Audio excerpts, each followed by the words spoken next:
रामकृष्ण हरी. आपण मागच्या भागामध्ये पाहिलं की मीराबाईंनी गैनीनाथ महाराजांच्या झोळीमध्ये अन्न दिलं, पण ते अन्न देत असताना मीराबाईंच्या डोळ्यामध्ये अश्रू आले.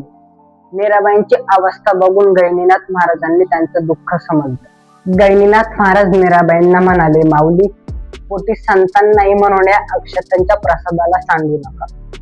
निराश होऊ नका. तो परमेश्वर कठोर नाही, दयाळू आहे. तुमची श्रद्धा वाया जाणार नाही. मग गैनीनाथ महाराज म्हणाले, हा मातृत्वाचा वनवा आजच संपेल माई. तुमच्या घरी गोकुळ नांदेल. घ्या हा प्रसाद.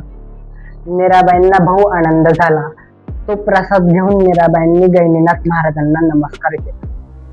त्यावर गैनीनाथ महाराज मंद हस्त करीत गोविंद पंथांना म्हणाले, चिंता नसावी माऊली. सगळा आनंदे आनंद होईल. तुमची वंशावेळ वाढेल.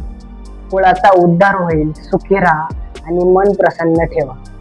असं म्हणून गैनीनाथ महाराज पश्चिम दिशेला निघून गेले. अगदी अचानक दारातून वावटळ निघून जावी तसे ते गैनीनाथ महाराज दारातून निघून गेले.